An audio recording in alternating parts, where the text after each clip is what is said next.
Ni ryari gukuramo inda ku bushake mu Rwanda bidafatwa nk'icyaha?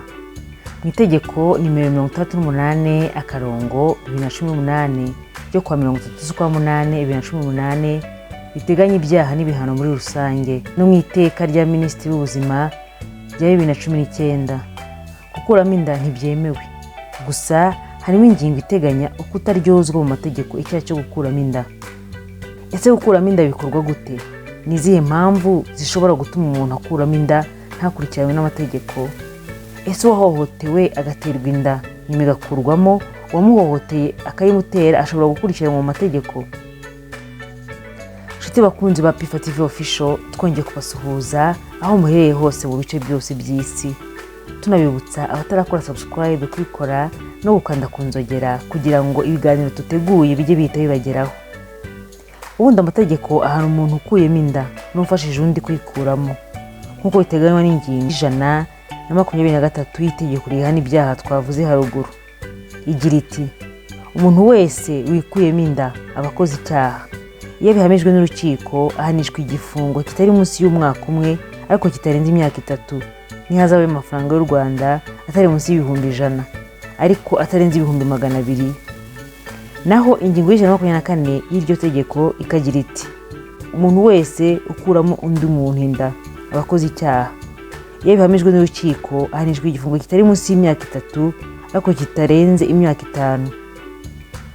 Umuntu wese kubw'uburangare cyangwa umwete muke utuma umuntu akuramo inda ahanishwa igifungo kitari munsi y'umwaka umwe ariko kitarenze imyaka 2, n'ihazabu y'amafaranga y'u Rwanda atari munsi y'ibihumbi 300 ariko atarenze ibihumbi 500, cyangwa kimwe gusa muri ibyo bihano. Iyo gukuramo inda biteye ubumuga byemejwe n'umuganga ubifitiye ububasha, uwakoze icyaha ahanishwa igifungo kitari munsi y'imyaka 20 ariko kitarenze imyaka 25. Iyo gukuramo inda biteye urupfu wakuriwemo inda, yaba yabyemeye cyangwa atabyemeye, uwakoze icyaha ahanishwa igifungo cya burundu. Nyuma y'uko imiryango iharanira uburenganzira bwa muntu ibisabye, ingingo zihana iki cyaha zaravuguruwe mu rwego rwo gutanga uburenganzira bwo gukuramo inda ku bantu bamwe mu ngingo y'125 y'iri tegeko. Ariko hagaragaramo irengayobora kuri iki cyaha, aho hari impamvu ziteganya ukutaryozwa icyaha cyo gukuramo inda. Reka turebere hamwe uko kutaryozwa icyaha cyo gukuramo inda. Nta buryozwa cyaha bubaho iyo gukuramo inda byakozwe kubera impamvu zikurikira. Impamvu ya mbere, kuba utwite ari umwana. Impamvu ya kabiri, kuba uwakuriwemo inda yarakoreshejwe imibonano mpuzabitsina ku gahato. Impamvu ya gatatu, kuba uwakuriwemo inda yarayitwaye nyuma yo kubanishwa n'undi nk'umugore n'umugabo ku gahato. Impamvu ya kane, kuba uwakuriwemo inda yaratewe inda n'uwo bafitanye isano ya hafi kugera ku gisantera cya 2. Impamvu ya gatanu, kuba inda ibangamiye ubuzima bw'utwite cyangwa ubw'umwana atwite. Hasegura ibiteganywa mu ngingo ya 11 y'iri teka, usaba gukurirwamo inda ntasabwa gutanga ibimenyetso by'impamvu ashingiraho. Iyo nyuma yo gukurirwamo inda bigaragaye ko uwayikuriwemo yatanze amakuru atariyo, yirengera ingaruka zabyo hakurikije ibiteganywa n'amategeko. Abahanga mu by'amategeko basobanura impamvu itegeko ryo gukuramo inda, bashimangira ko atari uguhatira cyangwa gushishikariza abantu gukuramo inda, ahubwo ko ari ukubaha amahirwe yo guhitamo icyo babona kitazabagiraho ingaruka mu buzima, kandi ko ubikoze adakurikije amategeko abihanirwa. Nk'uko babyemeza, gukuramo inda ku mpamvu zimwe na zimwe ntabwo bitiza umurindi abagore gukuramo inda. Icya mbere kigaragaza impamvu hemejwe itegeko ryo gukuramo inda, nuko niba umugore yarafashwe ku ngufu akaba yumva adashaka kubyara uwo mwana kuko azajya amubonamo se amufashe ku ngufu, utahatira uwo mugore kubyara uwo mwana. Ese gukuramo inda ku bushake bikorwa gute? Nubwo mu itegeko ngenga rishyiraho igitabo cy'amategeko ahana rya 2012 ryaje gusimburwa n'itegeko riteganya ibyaha n'ibihano muri rusange ryasohotse muri 2018, bateganyagamo zimwe mu mpamvu zishobora gutuma umuntu akuramo inda ku bushake. Hari bimwe byari bikigoranye bikazitira benshi. Ubundi mbere y'ukwezi k'Ukwakira 2018, icyemezo cyo gukuramo inda cyafatwaga n'urukiko, ariko ubu gifatwa hagendewe ku cyifuzo cy'umuntu ku giti cye cyangwa ababyeyi bifashishije umuganga wemewe na leta.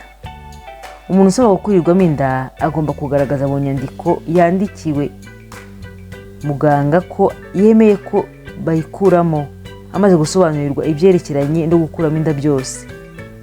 Iyo umuntu usaba gukurirwamo inda ari umwana cyangwa umuntu ufite ubumuga bwo mu mutwe, umuhagarariye wemewe n'amategeko niwe ugaragaza mu nyandiko ko yemeye ko bayikuramo. Iyo umuhagarariye wemewe n'amategeko byanze, ukwemera k'umwana niko kugenderwaho. Iyo ushaka gukurirwamo inda ari umwana, abisabirwa n'abamufitiye ububasha bwa kibyeyi nyuma yo kubyumvikanaho. Iyo abafite ububasha bwa kibyeyi ku mwana batumvikanye hagati yabo cyangwa se batumvikanye n'umwana, icyifuzo cy'umwana nicyo cyitabwaho.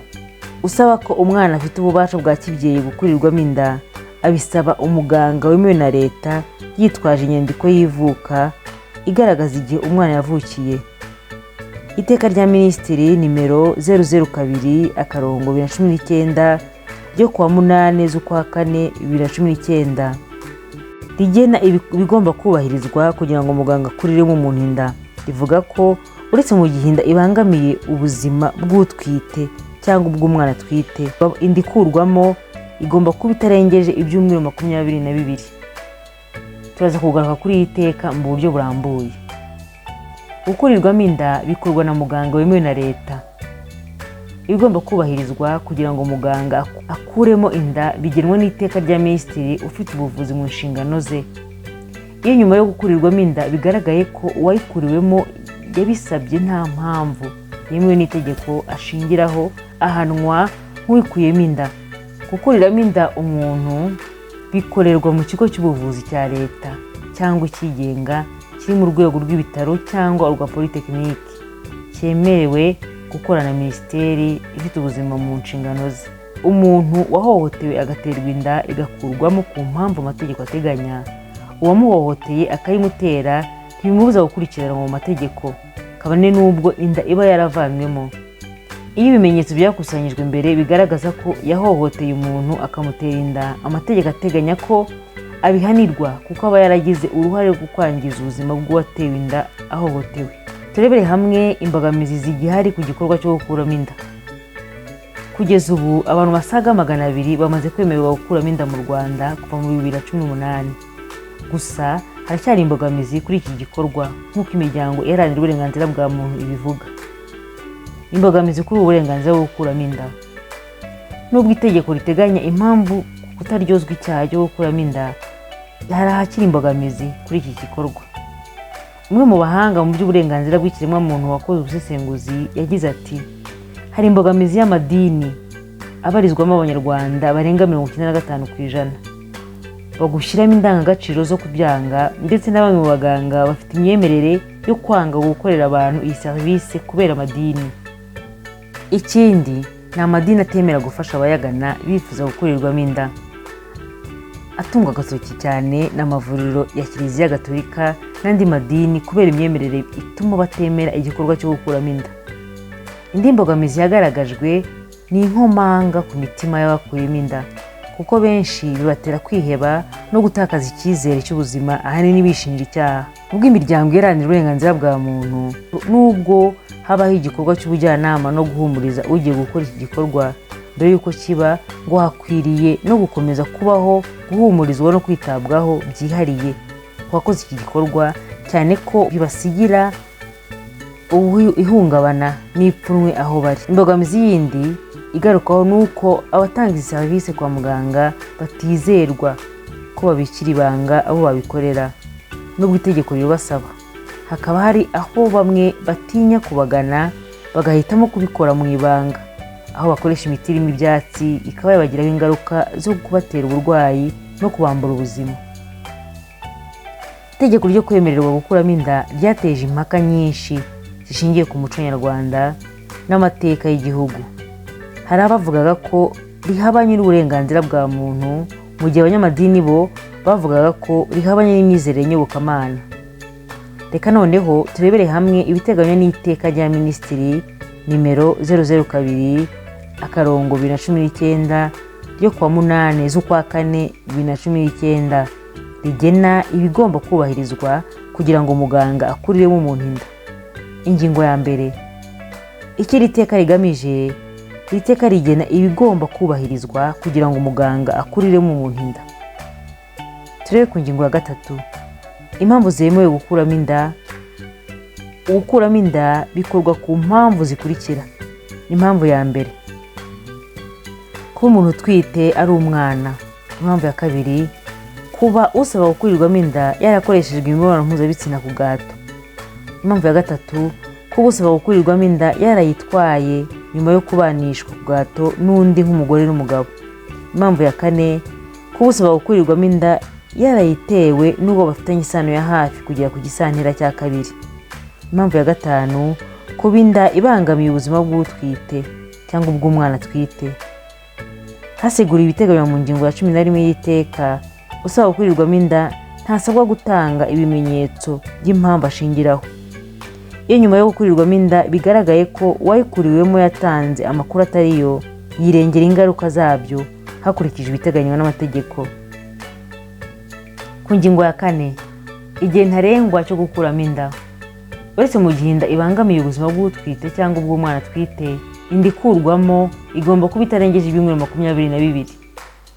Ku ngingo ya 5 y'iteka rya Minisitiri, ikigo cy'ubuvuzi cyemerewe gutanga serivisi yo gukuriramo umuntu inda bikorerwa mu kigo cy'ubuvuzi cya leta cyangwa ikigenga kiri ku rwego rw'ibitaro, cyemerewe gukora na Minisitiri ufite ubuzima mu nshingano ze.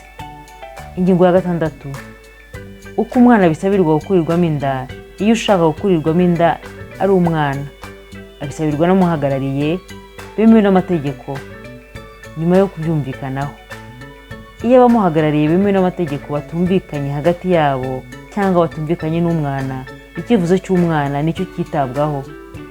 Ingingo ya 7, ibigomba gukorwa mbere y'uko muganga akuriramo umuntu inda. Icya mbere ni ugutanga ubujyanama bwimbitse ku buzima. Icya kabiri ni ugukora isuzuma rusange. Reberamo ingingo y'8 y'iteka rya Minisitiri, kugaragaza mu nyandiko ko umuntu yemeye gukurirwamo inda. Usaba gukurirwamo inda agomba kugaragaza mu nyandiko ko yemeye ko bayikuramo, amaze gusobanurirwa ibyerekeranye no gukuramo inda byose. Usaba gukurirwamo inda ari umwana cyangwa umuntu ufite ubumuga bwo mu mutwe, umuhagarariye wemewe n'amategeko niwe ugaragaza mu nyandiko ko yemeye ko bayikuramo. Iyo umuhagarariye wemewe n'amategeko byanze, ukwemera k'umwana niko kugenderwaho.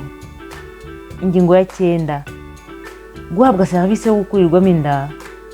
Umuntu wifuza kubona serivisi yo gukurirwamo inda afite uburenganzira bwo kugana ikigo cy'ubuvuzi cyabiherewe uburenganzira yihitiyemo no guhabwa serivisi akeneye atabanje gusabwa urupapuro rumworohereza. Ingingo ya 10, kugirirwa ibanga. Umuganga n'ikigo cy'ubuvuzi bakiriye umuntu usaba gukurirwamo inda bagomba kwita ku iyubahirizwa ry'uburenganzira bwo kugirirwa ibanga. Ingingo ya 11 y'iteka rya Minisitiri, gukurirwamo inda ku mpamvu z'uko ibangamiye ubuzima bw'utwite cyangwa ubw'umwana atwite. Gukuriramo umuntu inda ku mpamvu z'uko ibangamiye ubuzima bw'utwite cyangwa ubw'umwana atwite bikorwa hubahirijwe ibi bikurikira. Icya mbere, kwemeza imiterere y'ikibangamiye ubuzima bw'utwite cyangwa ubw'umwana atwite bikozwe nibura n'abaganga 2, umwe muri bo ari inzobere mu byerekeye kubyaza no zifata imyanya y'imyororokere. Icya kabiri, kugaragaza ukwiyemerera mu nyandiko k'utwite cyangwa umuhagarariye wemewe n'amategeko iyo utwite ari umwana cyangwa umuntu ufite ubumuga bwo mu mutwe. Icya gatatu, ni ugukora raporo ikorwamo kopi 2 zigashyirwaho umukono na muganga wemewe na leta n'utwite cyangwa umuhagarariye wemewe n'amategeko iyo utwite ari umwana cyangwa umuntu ufite ubumuga bwo mu mutwe. Kopi imwe igahabwa utwite cyangwa umuhagarariye wemewe n'amategeko, indi ikabikwa n'ikigo cy'ubuvuzi. Ese iki kiganiro ari ibisubizo kigusigiye ku bibazo bibazaga gukuramo inda?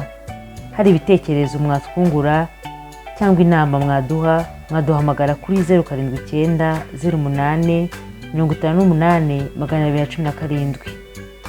Mwibuke gukora comment, like, share na subscribe. Ibyiza biri imbere.